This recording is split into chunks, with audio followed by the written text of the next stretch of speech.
The horror genre is incomplete without vampires, the most icky looking creatures in the supernatural world. But who's the big daddy of these vampires? Dracula. And he is here. No, not in real life, but on Netflix. And he's hungry for your blood.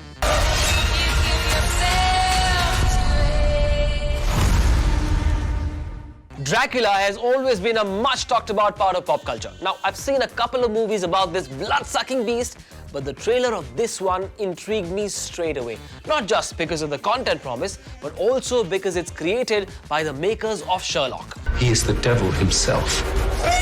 Dracula is the story of Jonathan Harker, who travels to Transylvania to meet a new client to finalize the sale of a stately house in London, but finds himself trapped in a maze-like castle with undead brides and Count Dracula, whose ambition is to conquer the world.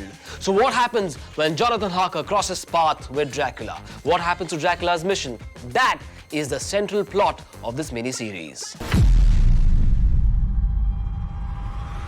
Well, there's gotta be blood, gore, violence and intimate scenes, and there's a whole lot of it, and so it's very high on the beep meter, and you can enjoy this high a lot more only if you watch it alone.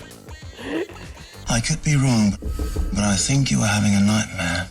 What's good is the treatment is fantastic, the show has top-notch production values, and this is one more case of money well spent. Also 10 on 10 for incredible acting performances by Claes Bang, Morfydd Clark. The writing could have been simpler, a lot tighter perhaps, because at times the show gets a bit absurdly complex. Episode duration is a problem as well, a bit too long, and it does demand a lot of patience from you. Overall, it's a solid effort, but it falls flat because of a tame end. Dracula on Netflix is perhaps at best a one-time watch. For me, it's blah-worthy.